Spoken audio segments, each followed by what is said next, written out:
Hello வணக்கம் மக்களே, welcome back to my channel. நீங்கள் பார்த்துட்டு இருக்கிறது talks of Rishwanth and GOAT movie hit and details. அதை தான் இன்னைக்கு நம்ம இந்த வீடியோவில் பார்க்க போகிறோம். ஹெச்டி பிரிண்ட் வந்து வெளியில் வந்துருச்சு அண்ட் அந்த ஹெச்டி பிரிண்ட்டில் நான் இப்போ பார்த்த ஹிட் அண்ட் டீடைல்ஸ் எல்லாமே இந்த வீடியோலையும் அண்ட் இதுக்கப்புறம் வரப்போகிற வீடியோலையும் சொல்ல போகிறேன். அதாவது 2 பார்ட்டாக பிரிச்சிருக்கேன்.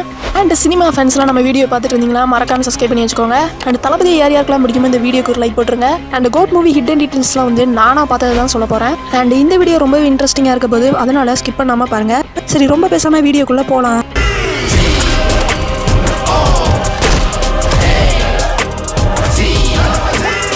ஃபர்ஸ்ட் ஆஃப் ஆல், மேனனுக்கு எதுக்கு காந்தி மேலே இவ்வளோ கோபம்? நீங்கள் எல்லாம் சொல்லுவீங்க, ட்ரெயினை பிளாஸ்ட் பண்ணது நம்ம தளபதி விஜய் தான். அங்கே வந்து மேனனோட ஃபேமிலி இருந்திருக்கும், அந்த ஃபேமிலி இறந்துருப்பாங்க, அதனால தான் மேனனுக்கு காந்தி மேலே இவ்வளோ கோபம் நீங்கள் சொல்லுவீங்க. அண்ட் அதுவும் ஒரு பாயிண்ட் தான். அண்ட் இன்னொரு பாயிண்ட்டும் இருக்கு. அது என்னன்னு பார்த்தீங்கன்னா, ஆரம்பத்தில் வந்து மேனன் அவர்கள் தான் ஸ்பெஷல் ஆன்டி டெரரிசம் ஸ்குவாடோட லீடராக இருந்திருப்பாரு. அண்ட் இவர் வந்து பணத்தை எடுத்துட்டு ஓட பார்த்தப்போ நம்ம தளபதி தான் தேச துரோகின்னு சொல்லி இந்தியா விட்டே வெளியேற்றிருப்பாரு. இந்த 2 பாயிண்ட்னால தான் நம்ம காந்தி மேல இவ்வளோ கோபமா இருக்காரு மேனன். அடுத்து இன்னொரு முக்கியமான விஷயம் வந்து, படத்தை பார்த்துட்டு வெளியில வந்தவங்களுக்கு ஒரு சில பேத்துக்கு சந்தேகம் இருக்கும். அதாவது என்னன்னு பார்த்தீங்கன்னா, கல்யாண் தான் வந்து ட்ரெயினை பிளாஸ்ட் பண்ண வச்சிருந்திருப்பாரு. அதாவது பாம்பை தூக்கி போட்டு வெடிக்க வச்சதெல்லாம் கல்யாணா தான் இருக்கும். பாம்பு பிளாஸ்ட் பண்ண வச்ச கல்யாண இப்படி தப்பிக்க விட்டுட்டு காந்தி மேலே இவ்வளோ கோவமா இருக்காருன்னு கேட்டிங்கன்னா, கல்யாணுக்கு வந்து தெரிஞ்சிருக்காது மேனன் அவர்கள் தான் அந்த ட்ரெயினில் இருக்காருன்னு சொல்லி. இவங்க வந்து எதுக்கு வந்திருப்பாங்க? யுரேனியத்தை எடுக்க தான் வந்திருப்பாங்க. ஆனால் மேனன் இருக்கிறது வந்து இவங்களுக்கு தெரியாது. அவங்க எதர்ச்சியாக தான் மேனனை சந்திச்சிருப்பாங்க. அப்புறம் முக்கியமான விஷயம் என்னன்னா, காந்தி அவர்கள் தான் வந்து அந்த ட்ரெயினை பிளாஸ்ட் பண்ண ஐடியா எல்லாமே கொடுத்துருந்துருப்பாரு. அதனால தான் ட்ரெயினும் பிளாஸ்ட் ஆயிருக்கும். அடுத்து ஒரு முக்கியமான விஷயம் வந்து, விஜயகாந்த் அவர்கள் தான். படத்தில் நம்ம காட்டின வரைக்கும் தளபதி விஜய் அவர்கள் தான் சயின்டிஸ்ட் மாதிரி வேஷம் போட்டு வந்திருப்பாரு. அதாவது அவர் ஒரு பொய்யான சயின்டிஸ்ட். ஆனா நம்ம மேனன் அவர்கள் பாத்தீங்கன்னா ஒரு உண்மையான சயின்டிஸ்ட்க்கு தான் வெயிட் பண்ணிட்டு இருந்திருப்பாரு. அது வந்து ரியலா விஜயகாந்த் அவர்களா கூட இருக்கலாம். மேபி ஃபியூச்சர் ஃபிலிம்ல அது காட்ட வாய்ப்பு இருக்கு. உங்களுக்கு புரியுற மாதிரி சொல்லணும்னா, ஆக்சுவலி உண்மையான சயின்டிஸ்ட் வந்து இருக்காரு. அவரை மாதிரி தான் நம்ம காந்தி அவர்கள் வேஷம் போட்டு உள்ள வந்திருக்காரு. அண்ட் மேனனும் உண்மையான சயின்டிஸ்ட்க்கு தான் வெயிட் பண்ணிட்டு இருந்திருக்காரு.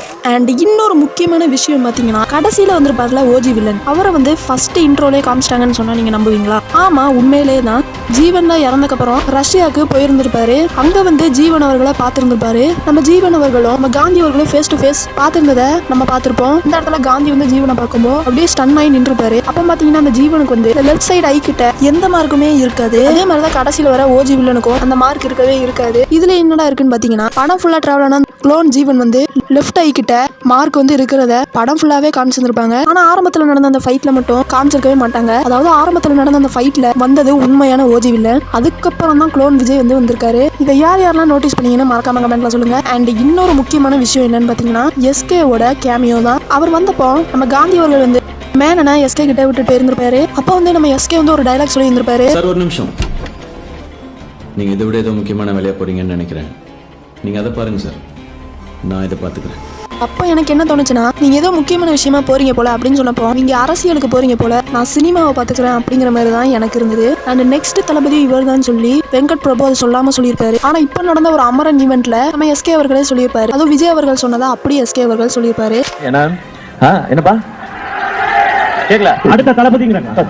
ஒரே தளபதி தான், ஒரே தலை தான், ஒரே உலக நாயகன் தான், ஒரே சூப்பர் ஸ்டார் தான்.